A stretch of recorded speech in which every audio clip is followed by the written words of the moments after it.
Hello, je suis Léna, passionnée de bien-être, mieux vivre et spiritualité. J'ai créé ce podcast pour faire connaître au plus grand nombre des méthodes alternatives pour aller mieux, que ce soit physiquement ou mentalement.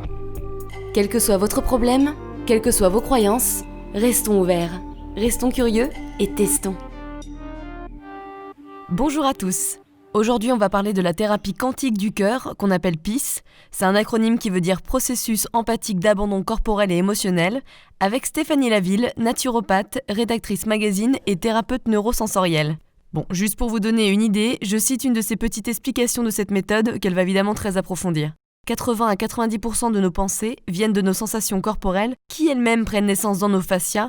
Vous savez, les fascias, ce sont des membranes qui enveloppent nos muscles et nos organes et qui assurent leur maintien. Moi, je compare toujours ça à la peau transparente que l'on peut trouver sur les mandarines, par exemple. Bref, revenons à nos moutons. Si ces fascias sont bloqués par des mémoires du passé, par nos peurs d'enfant par exemple, l'information ne peut plus circuler librement dans le système nerveux. Plus le temps passe, plus le figement de nos mémoires prend racine dans notre corps et du coup, le corps surchauffe et se manifeste par des troubles physiques et psychologiques. Dans cet épisode, elle nous raconte ce qui l'a amenée à devenir thérapeute neurosensorielle, ce qu'est la méthode PIS, pour qui ça s'adresse, comment ça se passe concrètement, donc quelles sont les différentes étapes, et ça c'est très important pour comprendre le processus, et comment nos émotions négatives affectent notre corps. Elle nous évoque les résultats que l'on peut avoir, comment cette méthode l'a totalement transformée, et nous donne des exemples de personnes qui ont changé grâce à cette thérapie. Bonne écoute. Bonjour Anna. Dis-nous qui tu es en quelques phrases, on va commencer directement. Ah oui, qui je suis, c'est une bonne question. Alors, je vais me définir, on va dire, par la voie classique. Ouais. Donc, en faisant référence en étant une personne, on va dire, mais je ne me réfère pas nécessairement à la personne que les gens peuvent percevoir. Donc, aujourd'hui, je suis naturopathe et thérapeute quantique. Ouais. Je pratique donc la méthode de PIS de Stéphane Drouet et j'ai 42 ans. Et on va dire en découverte permanente sur le soi justement et qui n'est pas nécessairement associée à la personne qu'on peut percevoir. Voilà. Donc tu es naturopathe mais t'as pas fait toujours ce métier, tu faisais autre chose avant. Est-ce que tu peux nous raconter un petit peu ce qui s'est passé pour que tu changes de carrière ? Ah oui, alors moi, on a plusieurs vies dans une vie, hein. Je pense que c'est le cas d'un petit peu tout le monde. Ouais, et puis ça intéresse beaucoup en plus. Oui, alors généralement, ce que je peux voir aussi chez les clients, c'est un peu le même parcours. C'est ce qui s'est passé, c'est que avant j'étais directrice de communication, donc ça n'a à peu près rien à voir avec ce que je fais aujourd'hui.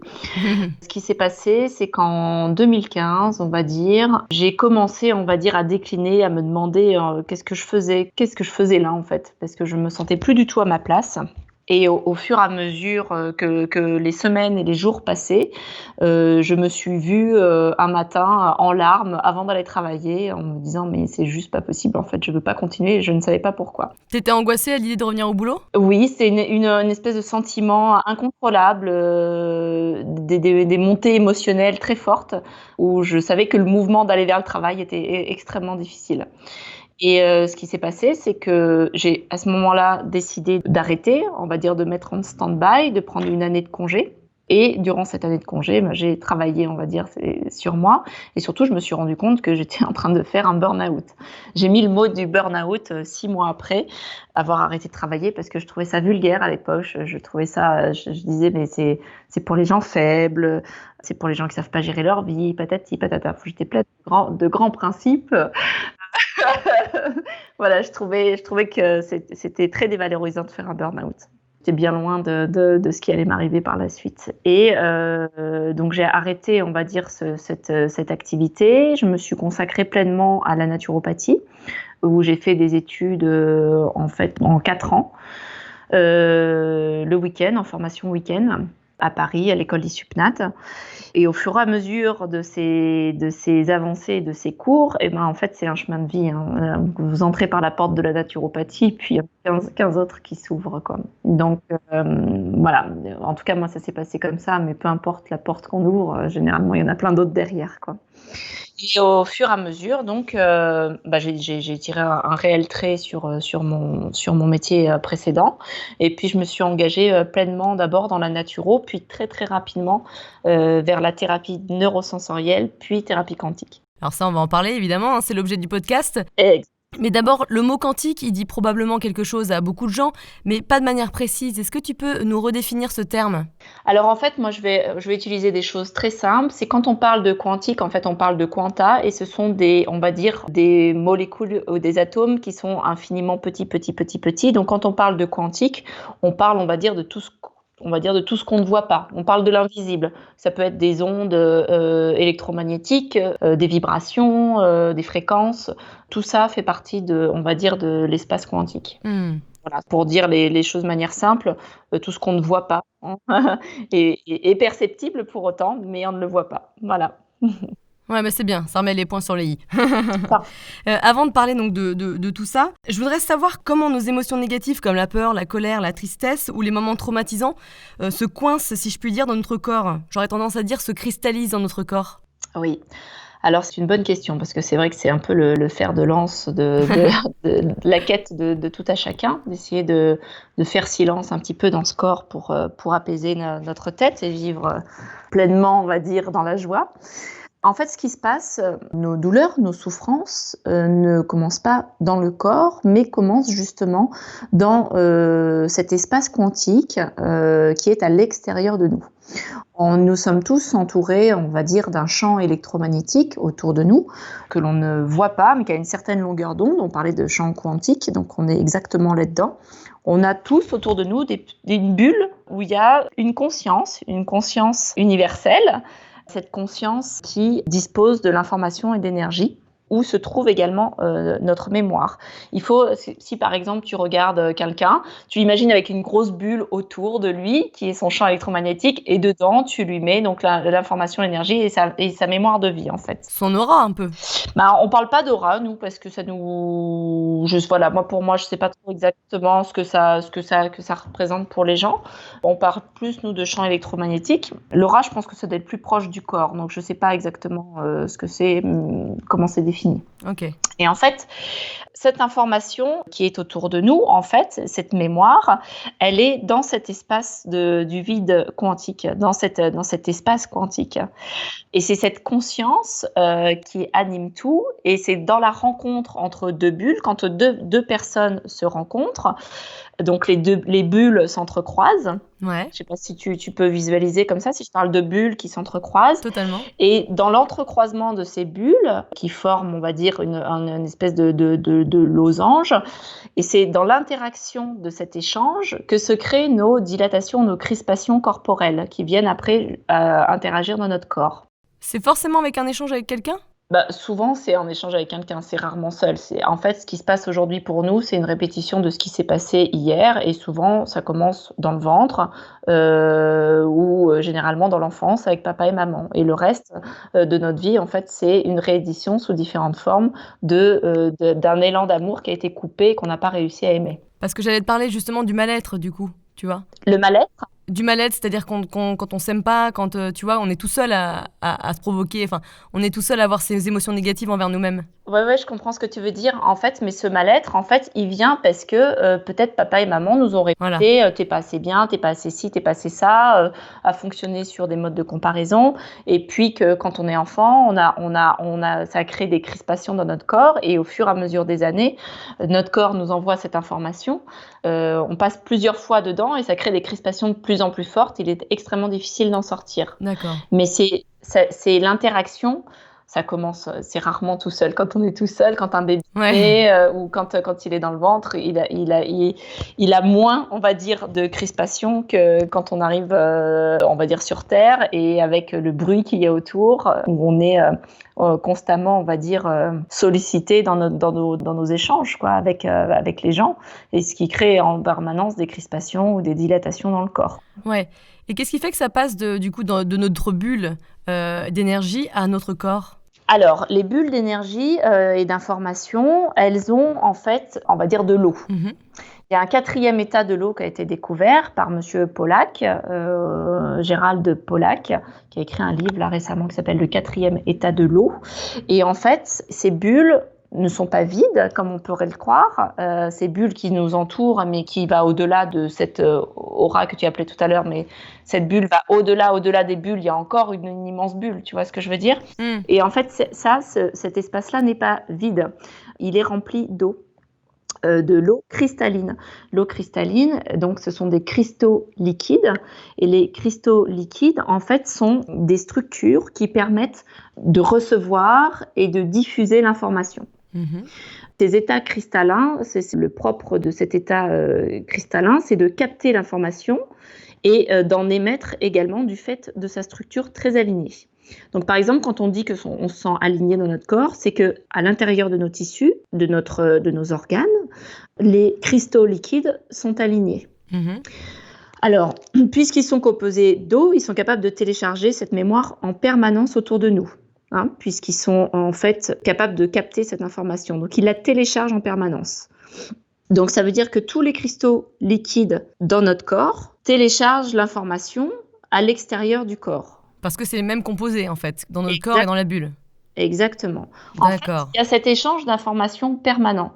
Les cristaux liquides dans notre corps se trouvent dans ce qu'on appelle les fascias. Ce sont une immense toile, on va dire, de tissu, en fait, qui est, quand tout fonctionne bien, on va dire, qui est sous forme un peu gélatineuse et élastique et transparente quand elle est fluide. Je compare toujours ça à une peau de mandarine, tu sais, la peau transparente Exactement. qui tient les mandarines.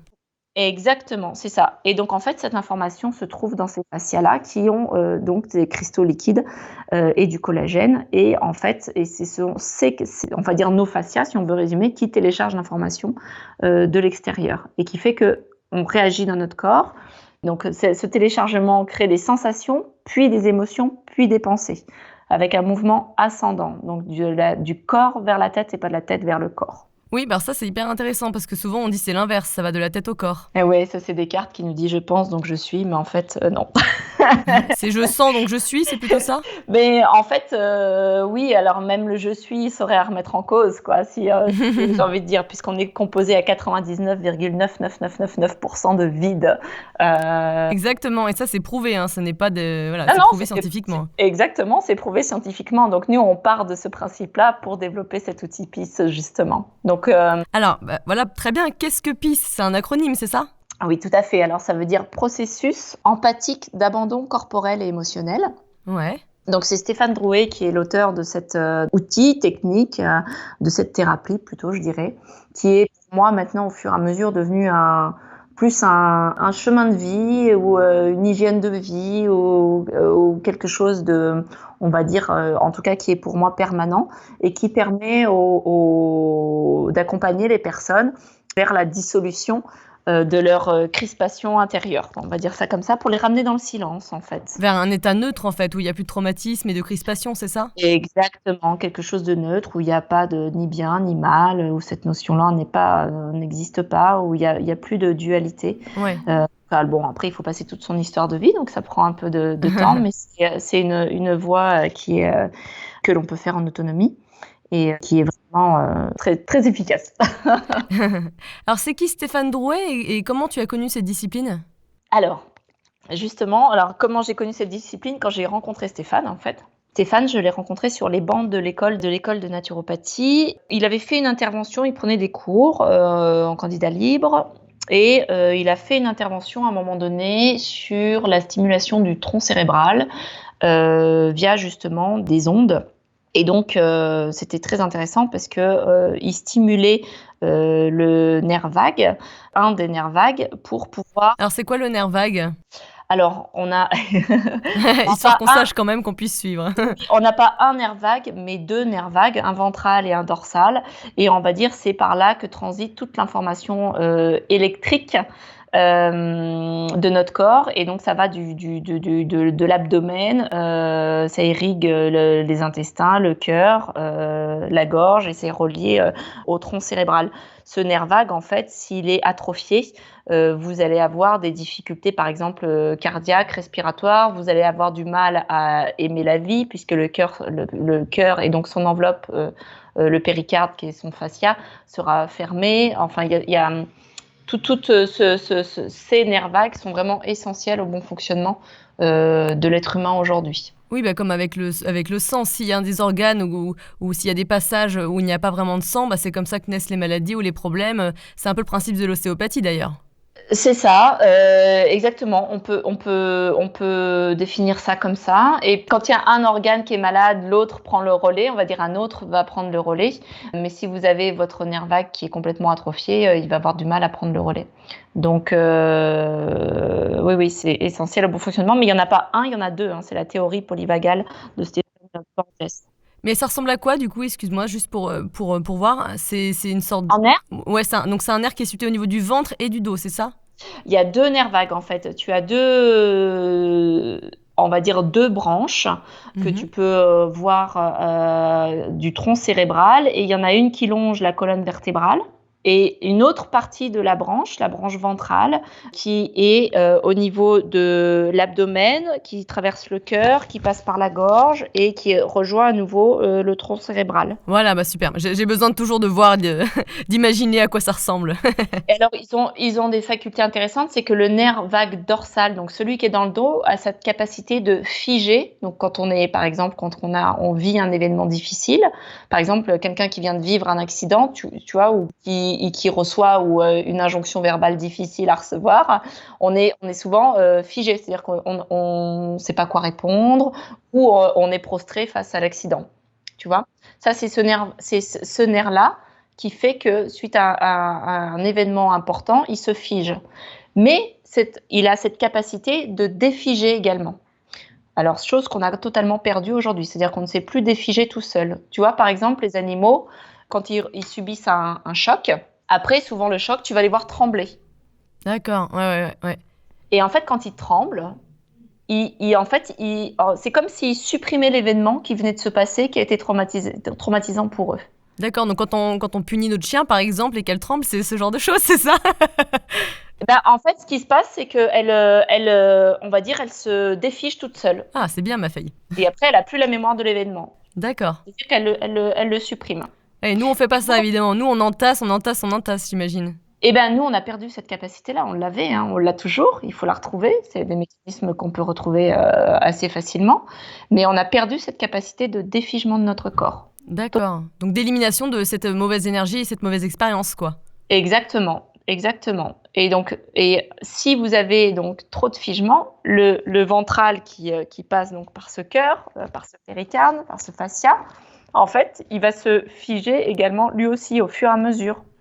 Et si vous avez votre dorsal, celui qui fige et qui défige, qui est complètement au fur et à mesure des années atrophié, ben, le ventral, lui, ne peut pas se développer et jouer son rôle en fait dans le corps. D'accord. Voilà. Après, on peut rester longtemps sur le nerf vague, mais voilà, c'est Stephen Porges qui a mis en évidence cette double branche en fait du nerf vague. Donc, Alors lui, c'était qui? C'était un scientifique? oui, c'est un scientifique. C'est un homme qui a passé sa vie à travailler là-dessus, hein. Donc, il a écrit, ça s'appelle la théorie polyvagale. D'accord. C'est avec ce sujet que tu as connu Stéphane Drouet et cette méthode, c'est ça? Et exactement, parce qu'à l'époque, on ne faisait pas de la thérapie quantique, mais on faisait de la thérapie, il faisait la thérapie neurosensorielle. Donc, il travaillait sur la stimulation du nerf vague dorsal, puis ventral. Et donc, c'est par ce biais-là que je l'ai rencontré. Donc, j'ai fait un premier séminaire avec lui, puis j'ai pris des rendez-vous individuels. Et puis, après, j'ai fait un stage avec lui. Et puis, bah, maintenant, on est inséparables. Ah bah c'est super. Parlons des sessions de PIS. Est-ce qu'on peut y aller à tout âge? Alors, nous, ce qu'on conseille, c'est que moi, ça m'arrive de prendre des adolescents. Ça m'est arrivé une fois de travailler avec une jeune fille de 6 ans, mais j'ai travaillé avec sa maman. Alors, ce qu'on préfère, nous, c'est travailler d'abord sur les parents pour changer justement ce champ d'information autour d'eux, hein, dans cet espace. Et puis, généralement, il y a un impact sur les enfants qui sont extrêmement, on va dire, réceptifs à ce moindre changement. Donc, on conseille plutôt de travailler sur les parents. Après, il peut y avoir des exceptions, différents cas. Moi, j'ai fait une séance avec une maman et sa fille en même temps sur le même sujet. Donc, chacune ont vécu le protocole en même temps. Et dans ce cas-là, par contre, je fais des protocoles différents, beaucoup plus courts. On raconte une histoire. On ne se comporte pas de la même manière. Mais généralement, on dit aux parents, avant de travailler sur vos enfants, travaillez sur vous. Voilà. Pour quelles raisons on peut faire une session PIS? Alors, pour quelles raisons? Qu'est-ce qu'on peut traiter? Oui, il y en a plusieurs. Alors, il y a des personnes qui viennent avec des pathologies. Je suis quelqu'un qui a une sclérose en plaques. On peut venir avec un problème émotionnel. Mon mari est parti, j'y arrive pas, ou voilà, hein, peut venir avec des choses comme ça. Ou on peut venir simplement, on va dire, voilà, moi j'appelle ça pour cheminer un peu plus loin. Voilà. On a déjà travaillé pas mal sur nous, on a vécu plein de choses, on a utilisé plein d'outils, mais on sent bien qu'on va pas jusqu'au bout des choses et que finalement on n'est toujours pas plus heureux et que ça marche toujours pas en travaillant sur les sphères, on va dire, uniquement émotionnelles, hein, qu'il faut que ça passe par ailleurs. Il y a beaucoup de gens qui passent par cette phase, pour le coup. Oui, parce que T'as l'impression de faire plein d'efforts et puis il n'y a pas grand-chose qui change. oui, parce que souvent, par exemple, on peut parler des thérapies psychologiques, on va travailler sur la tête, donc c'est hyper intéressant parce que la personne va comprendre son histoire de vie, avoir un autre point de vue, donc ça c'est intéressant, mais ça transforme pas le corps. Or, c'est dans le corps qu'il y a un problème, et en fait, le problème il commence même pas dans le corps, il commence à l'extérieur du corps. Donc, on peut travailler en psychocorporel ou en corporel ou en émotionnel. Mais vous allez, alors en neurosensoriel, c'est-à-dire vous allez quand même bien dégrossir le terrain, mais ça va pas suffire, puisque la source de la source de la source de la source, elle commence pas dans le corps, mais à l'extérieur de ce corps. Ouais. Donc c'est vraiment... Ça, c'est tout récent, hein, d'ailleurs, ce point de vue. Oui, là, complètement. Là, on est vraiment sur... nous, on va chercher des études partout, hein. On va chercher on travaille... on va chercher... Alors maintenant, on a trouvé un super traducteur là, avec qui on peut... Donc, on peut traduire des articles en anglais parce qu'en français, on ne trouve pas forcément beaucoup de choses. Oui, ils sont plus en avance. Oui, les Américains, les Russes, vous avez des gens qui sont vraiment à la pointe de plein de choses. Et nous, on regroupe un petit peu ces études-là. Et puis, on les met ensemble, on les mélange, on les malaxe. Et puis, on regarde tous ces points communs, en fait. C'est comme l'eau, en fait. Vous avez Mae Van Hoo, qui était aussi une biologiste et qui a écrit sur l'eau, qui écrit divinement bien par ailleurs. Et là, on peut avoir des traductions qui tiennent la route, hein, j'entends, hein, qui veulent dire quelque chose. Et là, on peut s'appuyer sur des études comme ça aujourd'hui. Donc ça, c'est vraiment très chouette. Ouais. Alors, comment ça se passe une session concrètement? Quels sont tes outils? Raconte-nous un petit peu. Alors, une session, on prend un rendez-vous qui dure 2 heures. Il faut prévoir 2 heures de son temps. La première chose, c'est que déjà on va se rencontrer, on va rencontrer ces bulles, alors que ce soit à distance ou en présentiel, il y a aucune difficulté. L'espace-temps n'est pas problématique pour travailler. Pratique. Ouais. Donc on va se rencontrer et on va, en fonction de la demande de la personne, soit elle vient avec une problématique, comme on a dit tout à l'heure, une pathologie, un problème émotionnel, soit elle vient pour essayer, parce que c'est le cas aussi. C'est bien ça. Oui. C'est bien d'être curieux. Oui. L'idée c'est que on établisse une feuille de route avec la personne et qu'on liste un petit peu. On liste avec elle, on va dire, les événements majeurs de sa vie. Avec les hommes, avec les femmes, donc avec papa, avec maman, hein, pour être plus clair. Si on n'a pas de souvenirs, on prend ce qui est là, ce qui vient dans le temps présent, hein, nos problématiques, notre patron, notre compagnon, nos enfants, enfin voilà, c'est pas ce qui manque. Hein. Les moments où on se sent crispé, on va faire ce listing-là. L'idée, c'est d'établir une feuille de route pour que la personne après puisse travailler toute seule chez elle. Ouais, c'est bien ça. L'idée, c'est pas d'être dépendant d'un thérapeute. Nous, ça nous intéresse pas. C'est pas vendeur, hein, ce que je dis, mais l'idée, c'est de rendre les gens autonomes. Vous voyez ? Ouais, mais c'est bien parce que déjà, ça coûte. Toutes ces disciplines sont hyper intéressantes, mais c'est vrai que si tu en fais plusieurs, ça coûte cher, quoi. C'est ça. L'idée, c'est d'être autonome. Et puis, quand on a un gros bug, on reprend un rendez-vous. Hein. C'est vraiment ça. Alors, parfois, on prend 2-3 rendez-vous et puis après, on se sent plus à l'aise. Ça dépend vraiment des personnes. Ça, c'est chacun en fonction de lui. Hein. Donc, ça, c'est vraiment très variable. Mais l'idée, c'est qu'après, ça devient une habitude comme de vous brosser les dents. C'est-à-dire que le matin, vous vous réveillez, hop, vous passez dans ce fameux PIS, donc je vais décortiquer un petit peu plus tout à l'heure, dans ce protocole, et puis hop, vous vous levez, vous faites votre journée, quoi. C'est vraiment de l'intégrer, pour moi, c'est là où c'est intéressant, et c'est là où on va aller à l'essentiel de notre être avec un grand E. C'est en se dépouillant de ce que l'on croit être. C'est pour ça, en introduction, j'étais un peu perturbée par « mais qui es-tu » Parce qu'en fait, l'idée, c'est vraiment de se dépouiller de tous ces masques que l'on porte de tout ce qu'on nous a dit, de tout ce qu'on a cru, de tout ce que l'on croit être. Et c'est ça qui nous fait souffrir en fait, et on va dire de supprimer, s'il est possible, de supprimer cet ego qui nous empêche d'être simplement de vivre dans la joie, quoi. Voilà. Et donc du coup, comment ça se passe? Vas-y, raconte-nous. Donc ça c'est la première partie qui dure à peu près 1 heure, on va dire. On va faire cette feuille de route, on va échanger, on va parler des différentes problématiques, on va essayer d'éclairer sous un angle nouveau et puis comprendre les relations entre les différents événements. Parce que ça, c'est vraiment, c'est notre rôle, c'est de faire des liens. Après, si on n'en fait pas, c'est pas très grave quand on est tout seul. Et après, on passe dans ce qu'on appelle dans le protocole PIS, qui se déroule allongé, où en fait le praticien va guider la personne dans cet espace de vide quantique pour aller délier tous les liens en fait et tous les schémas qui se sont inscrits dans cet espace-là, puis dans le corps. D'accord, ouais. En fait, c'est un guidage qu'on enregistre et qu'on envoie à la personne. Pour qu'elle le refasse après. Exactement. Après, elle peut le refaire. Donc tu décolles en fait un peu comme si tous les post-it émotionnels et traumatisants, tu les décolles du corps, quoi. C'est ça globalement un peu, non? En fait, ce qui se passe dans le protocole, c'est qu'on a 4 grands principes. On a un premier grand principe, c'est le silence. Il va se passer en silence dans le sens où la personne qui reçoit le protocole ne parlera pas, sauf une fois, on va lui demander qu'est-ce que ça ressent. D'accord. Mais elle va rester dans le silence. Pourquoi ? Parce qu'en fait, dès que l'on parle, on revient dans le corps. Tu vois, c'est comme si tu fais une méditation puis tu dis ça y est, je suis dans cet espace, tu y es plus puisque tu viens de dire que tu y étais, donc t'es plus. Ouais. Tu vois. Ça m'arrive en méditation. Oui. Ah, trop cool. Merde, putain, non, je suis reconnectée à la vie réelle.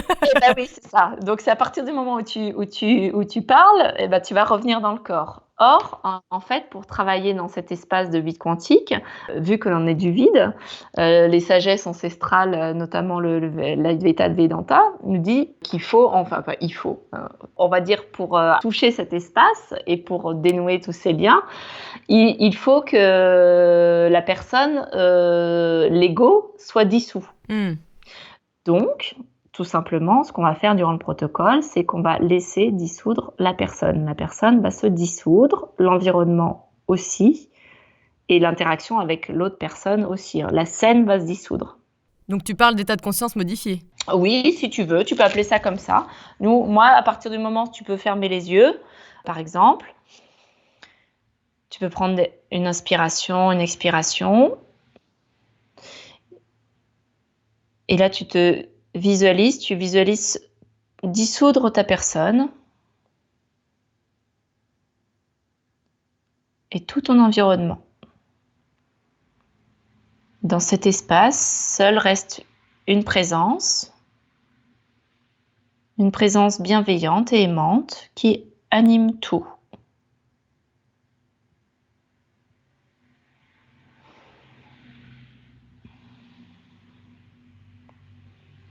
Est-ce que tu sens quelque chose de différent ?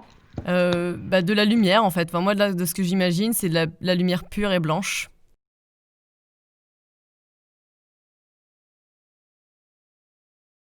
Juste, c'était très rapide, mais néanmoins, voilà. Donc, je ne sais pas si c'est une conscience modifiée. Je pense que c'est un retour aux sources, en fait. Cet espace-là, on le connaît déjà. Ouais. C'est pas quelque chose d'inconnu pour les gens. Hein. Les gens, ils arrivent très, très bien à faire ça. Ils le font pas souvent, mais c'est plus facile que ce qu'on croit, en fait. Mais oui. Non, mais il y a aucune difficulté. Alors, les enfants font ça très, très bien. Ouais, c'est clair, tu m'étonnes. Mais Et donc, du coup, tu parlais excuse-moi, je te coupe. Tu parlais de plusieurs étapes. Alors voilà, la première, c'est le silence. La deuxième, c'est de laisser dissoudre les personnages, en fait, et l'environnement. La troisième, c'est on a parlé de l'eau tout à l'heure, mais ce que je t'ai pas dit, c'est qu'en fait, cette eau à l'extérieur de notre corps, en fait, a cette capacité de tourner extrêmement vite, c'est-à-dire de créer des vortex à des fréquences très très hautes. En fait, l'eau peut tourner à des vitesses qui dépassent les 11 380 Hertz. Et en fait, elle peut tourner à cette vitesse-là dans notre corps. Et c'est l'eau du corps qui va se mettre à tourner en faisant le PIS. Hein. Donc, l'eau de ce corps va se mettre à tourner en créant des vortex. Et les vortex vont permettre d'éliminer les déchets et les toxines et donc on va dire de supprimer les crispations dans le corps et les figements, de les dissoudre. Donc là, dans la matière, d'agir dans cette matière. Et donc, de recréer, on va dire, du silence et de la fluidité dans ce corps. Donc sépare ces vortex, en fait, un peu, c'est un gros coup d'aspirateur si je simplifie de manière vraiment une grosse simplification, hein. Ouais, aspirateur, machine à laver, tout ce qui tourne, quoi. Voilà, au geyser, carrément. Exactement. D'accord. Et Et la donc, quatrième l'eau qui tourne, donc c'est qu'on fait tourner, en fait, on va faire tourner des mantras, donc pour accompagner ce processus. Donc ça, c'est la troisième. Donc on est dissous, on est dans le silence, on a fait tourner nos vortex. Et la quatrième, c'est d'être dans dans cet espace de vide, en fait, d'être c'est ça, d'être dans cet espace de vide quantique. D'accord. Et le fait que tu récites des mantras ou que tu nous fasses imaginer des mantras, est-ce que c'est pour remettre un petit peu au niveau zéro avec des bonnes vibrations, des bonnes énergies, des bonnes émotions, etc. C'est ça? Alors en fait, oui, si tu veux, ça va être de déprogrammer ce sur quoi on s'est attaché. Voilà, et de remettre des bonnes choses. C'est-à-dire que ça va revenir à son origine. Ça va s'annuler, en fait, si tu veux. Ouais. C'est comme en fait, je te donne un exemple. Par exemple, un enfant voit sa maman pleurer et court ou va vers elle pour la consoler, pour lui faire un câlin. Et puis la maman le repousse et lui dit: «Écoute, mon chéri, pas maintenant. Laisse-moi tranquille, parce qu'elle a besoin d'être seule.» Pas personne n'a tort, personne n'a raison, peu importe. Tu vois, c'est un événement. Ouais. Ce qui se passe dans le corps de l'enfant, c'est que lui, il va se sentir rejeté. Ouais. Tu vois, bien sûr. ça va s'imprimer dans son corps.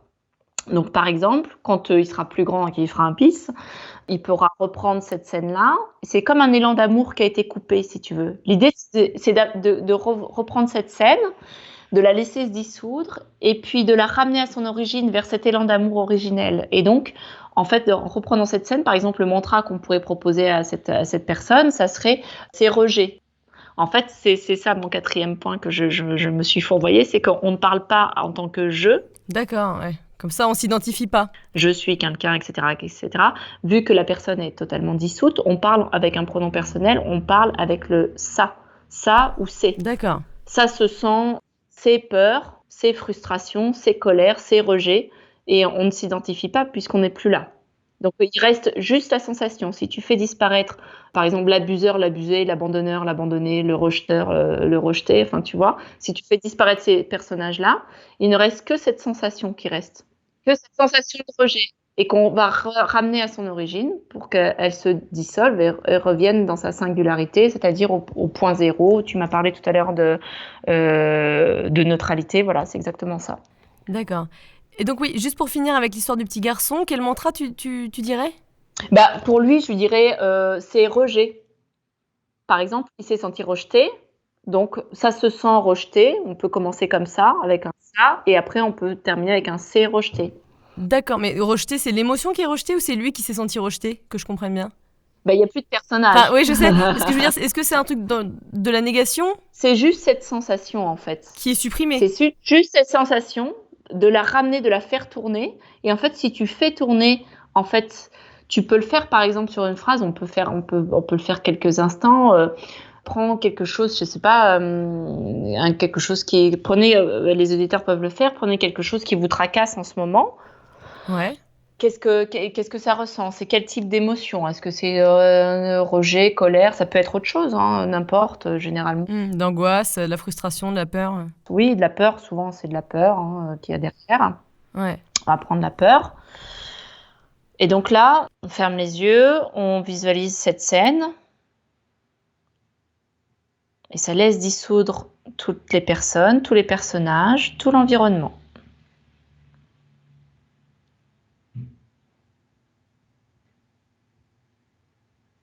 Seule reste cette présence bienveillante. Et ça laisse tourner cette phrase, ce mantra. Ça a peur.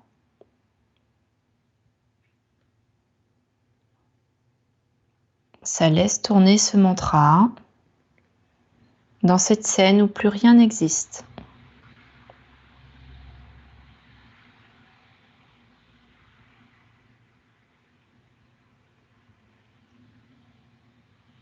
Ce mantra ne peut plus s'attacher à quelque chose, à quelqu'un, puisque tout est dissous. Et ça laisse ce mantra se détacher et revenir à son origine, à cette présence, à cet espace.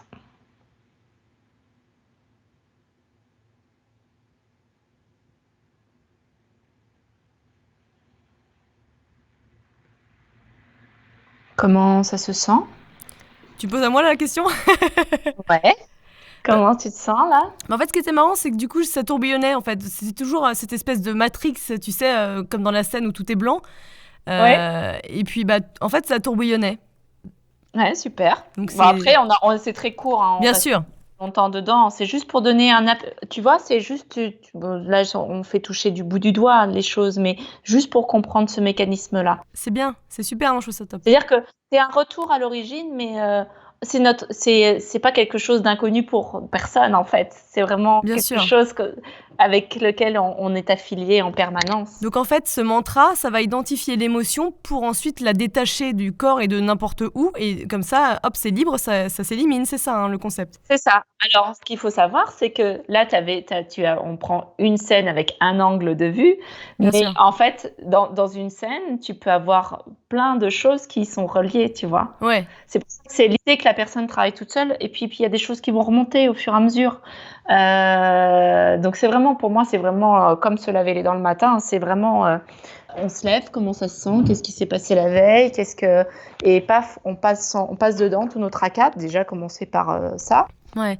Et puis pour les plus courageux, je dirais pas ça, mais pour ceux qui le souhaitent, travailler vraiment plus en profondeur sur les traumatismes de vie, parce qu'il y a vraiment des traumatismes qui peuvent être extrêmement importants. On voit beaucoup de choses. Hein. On voit beaucoup de femmes qui ont été abusées. Ça c'est vraiment ça c'est incroyable. Donc les abus, les viols. Ça, c'est vraiment des choses, alors idéalement à travailler une première fois avec un praticien et puis après on peut revenir dans des scènes un peu différentes ou similaires ou reliées. Par exemple, l'acte en lui-même, c'est pas pour autant le plus difficile pour une personne à traiter. Ça va être qu'est-ce que le regard de mes parents, pourquoi je l'ai pas dit à mes parents, la honte derrière qui va y être associée, cette honte, cette culpabilité, tu vois, c'est des choses comme ça à travailler qui sont beaucoup plus profondes que je dirais que l'acte, tu vois. Ouais. Et donc c'est pour ça qu'on doit le faire plusieurs fois et chez nous aussi parce que une certaine scène peut avoir différentes émotions. Exactement. Par exemple, si le petit garçon il s'est fait rejeter par sa mère, peut-être qu'il a eu de la colère. Oui. Ensuite, il a eu de la peur de l'abandon, ce genre de choses. Bien sûr, exactement. Oui. Et c'est marrant, moi je fais un petit peu ça, mais alors de manière différente, mais dans le sens où maintenant j'essaye de ressentir mes émotions. Je ne dis pas du tout ça ou j'élimine pas mon univers, Ouais. mais disons qu'en tout cas j'essaye de libérer mes émotions que je ressens dans tels endroits. Souvent, évidemment, c'est mon ventre. Ouais. Et tu vois, je les vis à 100% et après je les libère. Mais... Donc c'est plus des sensations que tu ressens. Oui, c'est pas la même chose, mais ça me fait penser à ça, quoi. Des émotions.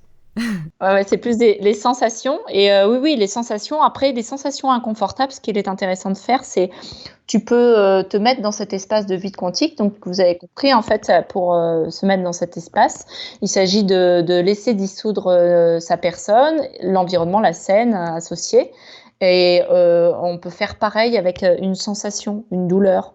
On peut la laisser tourner dans cet espace de vide et la laisser se dissoudre et revenir à son origine. Donc par exemple, si tu as mal au ventre, tu te dissous toi, tu te dissous ton univers, et ensuite tu te dis ça a mal au ventre ou ce genre de choses? Tu peux dire ces douleurs. Cette douleur? Ouais. D'accord. Ouais. Ok, et puis tu le laisses tourbillonner ou tout ce qui te vient à l'esprit, quoi. Tu laisses tourner la sensation ou le mot en fonction de ce qui vient, parce que tu vois, c'est vraiment propre à chacun. Ça, c'est vraiment, c'est comme on a des questions, mais on fait tourner dans quel sens? On fait tourner dans le sens que ça tourne, on s'en fiche, quoi. Ouais, faut rester instinctif, c'est ça, j'imagine, faut lâcher prise. Et puis voilà, on choisit pas vraiment, en fait, c'est la vie qui décide de tout ça, quoi. Ouais. Bon, c'est pour ça aussi qu'il faut d'abord commencer, j'imagine, par un praticien pour choper les bonnes habitudes, et puis ensuite on peut le faire nous-mêmes, quoi. Oui, moi je conseille quand même de voir un praticien, peut-être 2-3 séances, histoire de bien imprégner la technique, la pratique, de comprendre le mode de fonctionnement de pensée, parce que aussi il y a rien n'est la faute de l'autre, tu vois? C'est parce qu'on a une crispation à l'intérieur de nous qu'on réagit mal à tel ou tel comportement en face de nous. L'autre est notre reflet. On vit dans un monde où l'autre nous montre ce qu'on a à travailler chez nous. Donc voilà, et parfois ça pique un peu, hein. C'est pas très agréable ce qu'on voit, mais C'est comme ça. Bah, c'est sûr, mais justement, j'imagine donc qu'il faut ressentir les émotions pour les libérer. Est-ce que ça arrive que les gens que tu reçois n'arrivent pas à ressentir ces moments clés quand c'est trop traumatisant? Alors on peut oublier des événements, mais c'est pas grave, on travaille sur ce ce qui est présent là. Puis au fur et à mesure, ça peut peut-être remonter ou pas, c'est pas grave, c'est pas grave. D'accord, ouais. On C'est comme le MDR, hein. on va pas aller, chercher, les choses, on fonctionne avec on peut pas travailler avec ce qui n'est pas là. Bah, bien sûr. Par contre, ça m'est déjà arrivé de travailler avec une cliente avec des rêves qu'elle avait faits et des choses qui l'avaient vraiment extrêmement marquée. Donc on est parti d'une image comme ça. Oui, pour mettre en confiance. De toute façon, il y a toujours des choses à traiter, au final. Ah oui, non, mais ça, c'est sans fin, hein. Celui qui me dit qu'il a rien à traiter, ça nous arrive, hein, on a certaines personnes qui nous disent ça, on fait: «Ouais». Bah, il y a une forme de déni, on veut pas y aller, quoi, mais ce que je comprends, hein, c'est pas non plus le plus confortable. Bah, c'est difficile de tout ressentir. Beh, oui, oui, oui. Et donc du coup, est-ce qu'on peut parler de neuroplasticité dans le sens où le cerveau, il est capable de se transformer, de se développer? Parce que c'est-à-dire que si on a beaucoup travaillé sur ses émotions et qu'on ressent de moins en moins de colère, par exemple, de jour en jour, est-ce que c'est des connexions qui vont se dissoudre? C'est ça? Alors, oui, des connexions qui vont se refaire, je dirais plutôt. Des connexions qui ont été, figées, mais c'est pas, ça va dans le cerveau, mais, dans tout le corps, en fait, hein, Mmh. à partir du moment où c'est figé, tout est plastique, tout peut se refaire. Donc on peut effectivement, oui, oui, parler de neuroplasticité. Alors moi, je me cantonnerai pas au cérébral, mais, voilà, je parce que voilà, je préfère qu'on parle du corps entier. Mais oui, oui, tout peut se refaire, tout peut se refaire. D'accord. Et combien de séances on a besoin environ? Ça dépend ou il y a une petite, Bah, avec un praticien, tu veux dire? Oui, Bah, avec un praticien, moi, c'est ce que je te disais tout à l'heure. Moi, je pense que 2-3 séances, c'est bien, histoire de mettre en route. ouais.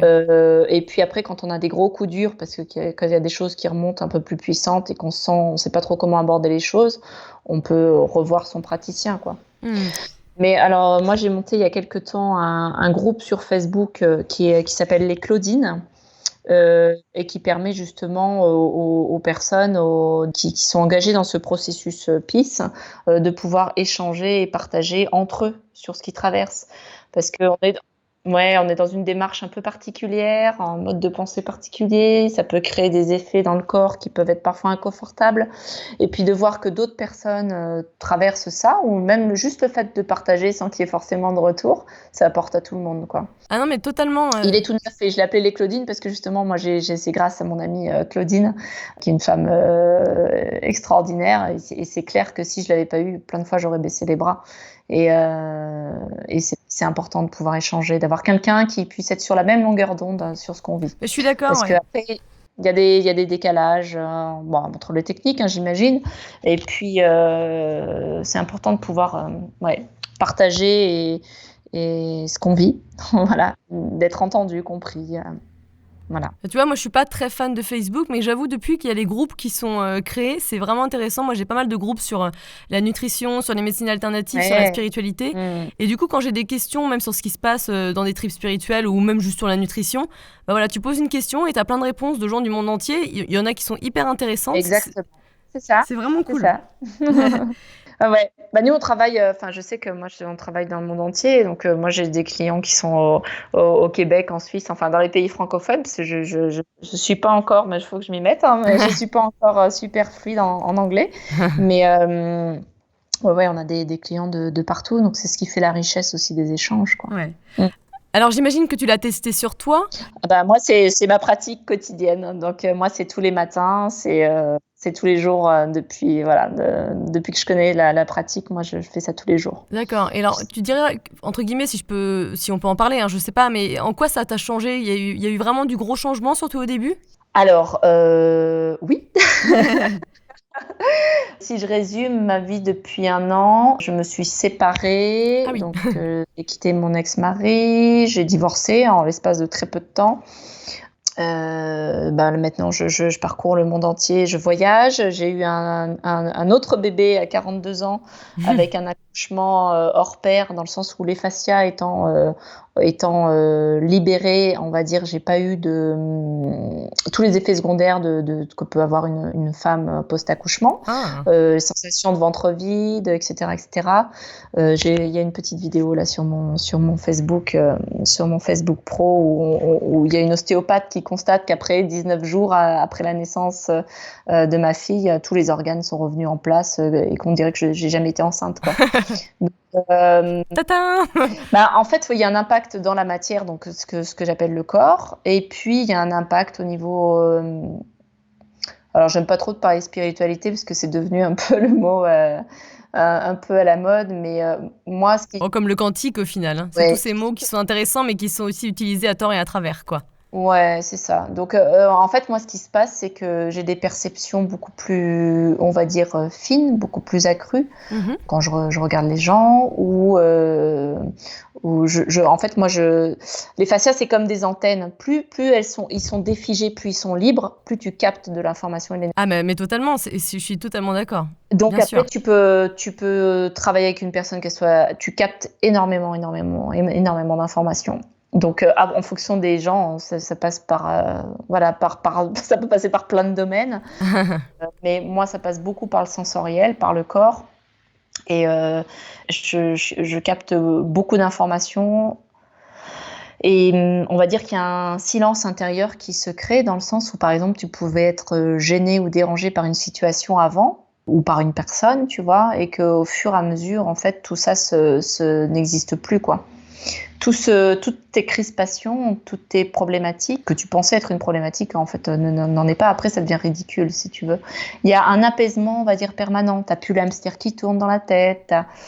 Tu sais gérer tes émotions aussi, quelque part, puisque tu sais éliminer celles qui sont négatives ou qui te perturbent, c'est ça? Ça veut dire que tes émotions, elles t'appartiennent pas vraiment. C'est pas toi, tu sais, ça te définit pas. C'est comme ta personnalité.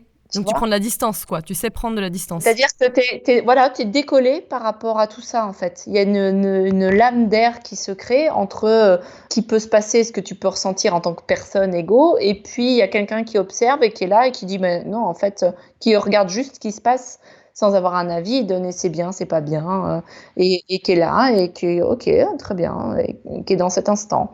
Donc c'est paisible, voilà.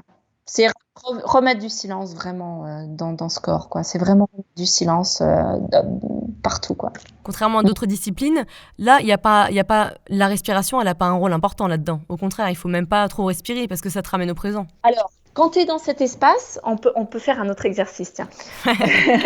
Quand tu es dans cet espace, en fait, de vide, dans cet espace bienveillant, ta respiration s'en retrouve modifiée. C'est-à-dire que parfois, quand tu fais un protocole au fur et à mesure que tu travailles avec ce protocole PIS, parfois tu peux même t'apercevoir que tu oublies de respirer dans des méditations. Totalement, tu penses plus. Ouais. Voilà. Quand tu fais une méditation avec l'outil PIS, on fait des respirations, des méditations, il y a des protocoles, enfin il y a toute une déclinaison, il y a un travail corporel. Moi j'ai mis en place un travail corporel, que ce soit en yoga ou en mouvement spontané. En fait, tu peux ne pas respirer, c'est pas un problème, mais tu te rends pas compte, c'est pas quelque chose de volontaire que tu fais, tu vois. Quand tu laisses se dissoudre ta personne, tout l'environnement, et que tu prends des inspirations, des expirations, tu peux aller beaucoup plus loin dans l'inspire et dans l'expire que tu ne le ferais si tu étais dans le corps. Il n'y a pas cette barrière de la matière, en fait. Tout est beaucoup plus grand, plus vaste, plus léger. Puis tu n'y penses même pas, du coup. Eh ben non. Non. Bah c'est comme, tu sais, moi quand je médite, je commence justement par respirer profondément pour me poser, et après je n'y pense plus du tout en fait. Et je pense que je respire très peu. Je sais pas comment ça se passe, ou c'est plus long, effectivement. Bah oui, parce que on est plus présent à notre corps. Enfin, je sais pas quel type de méditation tu fais, mais nous c'est clairement il y a plus de corps. On est vraiment au-delà, et donc du coup il y a pas de matière pour nous empêcher de faire quoi que ce soit. Et quand on travaille en corporel, c'est la même chose. C'est-à-dire que le corps peut prendre des postures naturellement. C'est-à-dire on va dire des postures spontanées, des mouvements guérisseurs, on va dire, par exemple. J'aime pas utiliser le mot guérisseur. Des mouvements qui vont permettre à des endroits de se défiger, des mouvements que tu pourrais même pas faire toi-même, quoi. Totalement. Tu sais que moi, ça m'est arrivé dans certaines méditations et je comprenais pas ce qui se passait, c'est-à-dire que mon corps Oui, bougeait tout seul. Et en fait, je c'est me suis ça, laissée aller parce que je me sentais pas menacée. Et donc, tu as les mains qui bougent toutes seules. Et moi, souvent, ma main, c'est ça. ça m'arrive fréquemment que mes mains se ramènent dans mon cœur, au niveau de mon cœur. Et ça fait des allers-retours. Ouais, exactement. Exactement. Après, tu peux avoir les bras qui s'ouvrent, tu peux avoir des allers-retours. Enfin, c'est très variable. Moi, je suis très sensible quand je parlais de ça passe par le corporel pour moi. C'est que effectivement, moi, j'ai ce genre de rapport-là, comme toi. Donc, je vais avoir le corps qui bouge beaucoup. Donc, en méditation, je vais avoir les mains qui vont, je sais pas, elles vont faire des trucs, c'est comme ça. Ça peut avoir des libérations émotionnelles aussi. Il peut y avoir des tas de choses qui vont se passer. Et quand tu travailles en mouvement corporel, si tu fais du yoga ou je ne sais quoi, si tu te places dans cet espace où tout est dissous, tu te laisses dissoudre, tu vas faire des mouvements qui sont beaucoup plus profonds. Les mouvements sont vraiment extrêmement différents que si t'es là avec ton ego, ta tête et ta personne, quoi. Totalement. Alors par contre, moi, il y a une fois où j'étais complètement, j'étais debout, hein, mais j'étais vraiment dans une onde cérébrale modifiée. Je sais pas dans laquelle j'étais, mais je me suis complètement Ouais. laissée aller. Et donc c'était des vagues, des mouvements de tête, d'épaule, de bras. Et ensuite carrément, c'était comme si je m'étirais en fait. Le truc, c'est que du coup, je me suis fait à moitié fait une élongation des ischios parce que mon corps était pas chaud, tu vois. Ah ouais. Donc il faut faire attention quand on est debout. Ben, Mais bon, ça c'est la petite anecdote rigolote, mais sinon il y a pas de souci. si tu laisses se dissoudre la personne, tu n'auras pas de problème d'élongation ou de choses comme ça. Si- Oui, parce qu'il y a pas ton mental qui te bloque. Mais ouais, t'as pas de corps en fait. Donc, Ouais. Putain, c'est trop bien. ça fait toute la différence. Et si tu essaieras des pratiques demain matin en te laissant dissoudre. Et, Mais c'est clair. et, Ah non, mais moi je vais prendre rendez-vous. ah oui, oui, oui, bah tu peux, ouais, ouais, avec plaisir. Et c'est vrai que toutes les pratiques corporelles, alors les pratiques corporelles, on les fait beaucoup en séminaire. On peut entrer aussi dans des, parce que tu peux travailler de manière lente, mais tu peux travailler aussi de manière rythmée, c'est-à-dire on peut travailler sur des rythmes africains ou des choses, des tambours, qui amènent à d'autres formes de libération aussi. Mais tu es toujours dans cet espace-là. Hmm. Et c'est vraiment extrêmement intéressant parce qu'on voit des personnes, la femme que je suis qui a la sclérose en plaques, Ouais. elle a évidemment beaucoup de mal à se déplacer et elle a fait toutes les pratiques corporelles. Étonnamment, elle s'est surprise elle-même à voir son corps être bougé parce que c'est ça, c'est pas toi qui agis, hein. Non, non, non, c'est clair. C'est la vie qui agit à travers toi. C'est pas nous qui faisons que nous respirons. C'est comme si on te portait ta main ou ton corps ou je ne sais Il y a quoi. quelque chose exactement, il y a bien quelque chose qui nous fait respirer, qui nous fait agir. Ouais. C'est pas nous qui agissons. Non, On non, se non. croit être à l'origine de toute chose, mais c'est pas nous qui bougeons et qui créons les événements. Plus on lutte contre un événement, par exemple, je ne veux pas faire ci ou ça, ou on lutte contre ce que nous propose la vie, plus on souffre. Ouais, totalement. Plus on s'y abandonne, bah, plus c'est souple et fluide. Et donc cette dame qui s'appelle Evelyne, donc elle a vu son corps être bougé et faire des choses qu'elle n'aurait jamais imaginé faire. Ouais, pouvoir faire, Alors quoi. que, bah oui, parce que elle s'est laissée être agie. En fait, elle avait plus cette barrière du corps qui est en souffrance permanente depuis des années. Hmm. Ah, c'est Donc, beau. c'est vraiment magnifique, quoi. Et justement, à côté d'Evelyne, est-ce que tu as eu une expérience formidable avec un patient ou un client, je sais pas comment tu les appelles, et que tu pourrais nous raconter? Bah, Evelyne, c'est vraiment, pour moi, c'est vraiment quelque chose d'extraordinaire, avec sa sclérose en plaques dont j'ai un peu parlé là, Ouais. dans plusieurs moments. Un client, quelque chose d'exceptionnel. Bah, j'ai plein de petites choses en fait. C'est parfois, tu sais, c'est des choses simples, mais ça peut être un client qui est en surpoids. Ouais. Pour le coup, c'est un homme, donc avec des difficultés respiratoires, une problématique cardiaque, mais voilà, très courageux. Donc, il va voir son histoire de vie. Et la deuxième fois, qu'il vient me voir, il me dit, mais il dit, c'est marrant, j'ai l'impression que j'ai gagné en souplesse. J'ai dit, mais en souplesse d'esprit ou en souplesse physique, parce que ça veut un peu rien dire. Et alors, il est plein d'humour, ce client. Il me dit, non, en souplesse d'esprit, je l'ai déjà. Il me dit, non, mais maintenant, j'arrive à lasser mes chaussures. Je veux dire, c'est bête, mais dans la vie de quelqu'un, d'arriver à lasser ses chaussures. Non, mais c'est, voilà. Il n'y a pas de petite victoire, hein. Ben non, mais voilà, c'est un cas, Ça peut paraître une petite chose, mais pour la vie pour la vie de quelqu'un, c'est vraiment extraordinaire. Après, qu'est-ce que j'ai eu? Je peux pas tout. En plus, j'ai une faculté à oublier les choses qui est assez impressionnante. Parce que je suis pas attachée en fait au résultat. Vous voyez ce que je veux dire? Tu vois, je suis pas particulièrement attachée. Je suis pas même du tout attachée aux résultats des gens que je suis. Voilà, ça fait partie du process aussi. En fait, ce qui se passe, c'est que ils viennent pas forcément pour guérir de quelque chose, ils viennent dans une démarche on va dire, de mieux-être général, et ils se créent, de par ces défigements qui ont lieu après dans la matière, ils se créent des améliorations dans leur santé, vie quotidienne. Et là, ce qui est le plus marquant, donc là, c'est 2 choses physiques dont je t'ai parlé avec Christian et Céline, mais après, il se passe surtout, ce qui est intéressant de voir, c'est l'environnement qui change, qui bouge, les opportunités qui s'ouvrent. C'est surtout ça, en fait, où les changements ont lieu. C'est-à-dire qu'avant, on était peut-être étriqué dans quelque chose parce qu'on on pensait mieux savoir que la vie, ce qui était bon pour nous. Or, on ne sait absolument rien. Et le fait de s'abandonner totalement au flux de la vie. Ça fait une remise à zéro, quoi. En fait, ça ouvre les portes alors que c'était des portes qui étaient fermées. Ou ça ouvre le code, quoi. Comme toi et la séparation de ton mari, c'est ça par exemple? Exactement. Moi, ce qui s'est passé avec mon ex-mari, c'est que je me suis rendu compte que d'abord j'avais plus épousé un ami qu'un mari. On s'entend toujours très bien. Lui aussi a fait beaucoup de pistes pour la séparation. Donc Du coup. c'est très aidant quand tu as 2 qui travaillent dans le même sens. On peut se voir. Hier, j'ai bu un verre de vin chez lui pour faire le planning jusqu'en septembre de l'organisation des enfants. Enfin, tu vois, c'est très paisible et posé. Donc, on a des relations, on va dire, d'adultes. On n'est plus dans des choses où c'est l'autre qui a tort, tout ça.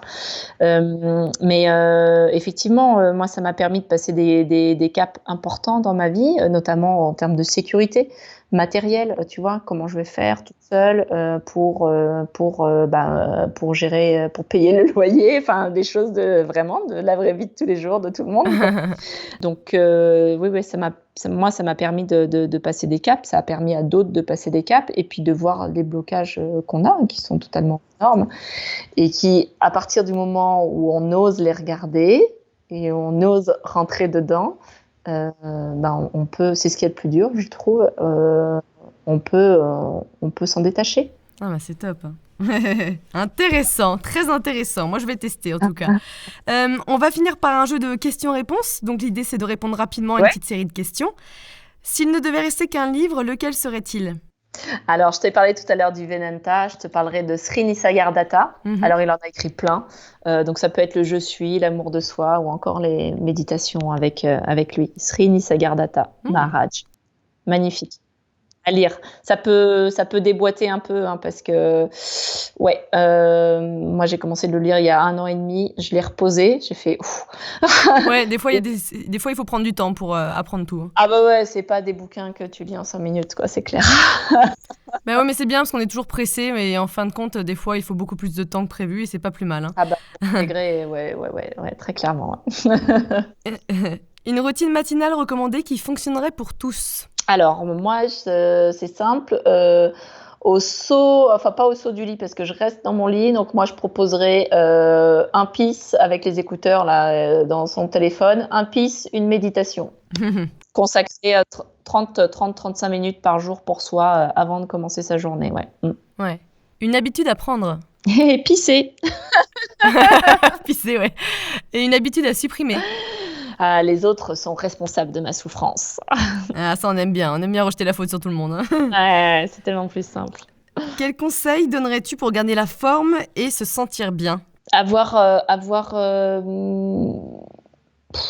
veux dire manger sainement, quoi, mais ça suffit pas. Pour moi, ça serait encore du pisse, mais je vais pas te répondre pisse à toutes les questions. Un moyen de se relaxer rapidement. Ah ouais, les respirations, respirer en étant dissous. C'est-à-dire ? Tu fermes les yeux. Ouais. Tu laisses à nouveau dissoudre ta personne, tout l'environnement. Ok.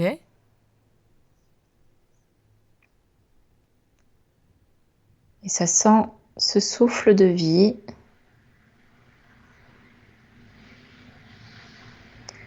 Et ça inspire.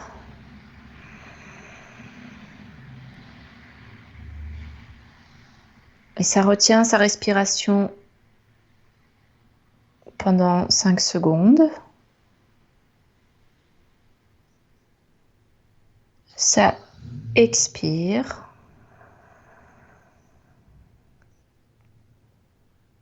Ça retient sa respiration pendant 5 secondes.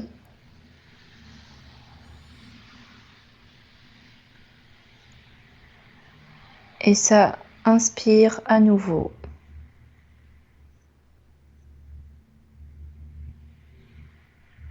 Ça retient à nouveau sa respiration en apnée. Et ça continue pendant 5 minutes. Ouais, c'est bon ça, c'est bon.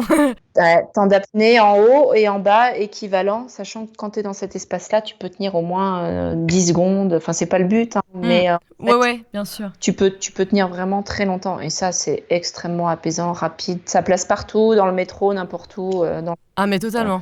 Ouais. Voilà. Et tu vois, là, pour le coup, j'ai pas imaginé une lumière blanche. Ouais. Je suis juste restée dans le truc noir, dans ce que je voyais, quoi. C'est-à-dire, en fermant mes yeux, je voyais du noir. Ok, mais il y a pas. C'est plus simple, des fois. On n'est pas encore dans. Parce qu'on a une action là, tu vois, on inspire, on expire, on essaye d'être conscient. C'est un peu différent que dans le mouvement du PIS. Mais ça, c'est super. Ça. Et c'est quoi ton mantra, si t'en as un? Alors j'en ai un en ce moment parce qu'il bouge beaucoup, hein, les mantras, mais il y a rien de fixe chez moi. Et c'est en ce moment, c'est l'instant ne peut pas être différent de ce qu'il est. Voilà, car il est déjà passé. Ouais. La médecine alternative, autre que la naturopathie, à tester impérativement. Le PIS. Quel conseil tu te donnerais si tu étais plus jeune, par exemple si tu avais 20 ans? À mon moi plus jeune, je lui dirais, va pas chercher les outils à l'extérieur de toi, ils sont à l'intérieur. C'est beau, c'est toujours beau ce genre de réflexion, j'aime bien. Où est-ce qu'on peut te trouver? Alors, on peut me trouver sur Internet. J'ai un site qui s'appelle stéphanielaville.com. Et puis sur Facebook, mon Facebook pro, c'est Pomme d'amour par Stéphanie. Et puis, j'ai une chaîne YouTube, mais que j'ai pas mise à jour, hein, donc qui date un petit peu, mais où il y a des interviews diverses et variées, et puis des pratiques. Mais pareil, ça fait un petit moment que j'ai pas mis à jour ma chaîne. Avec le bébé, oui, j'imagine en plus. C'est ça. Bon, ça reviendra, c'est cyclique, hein, de toute façon. Merci beaucoup Stéphanie, c'était vraiment très intéressant. Merci à toi Léna, j'ai passé un très bon moment, c'était très agréable.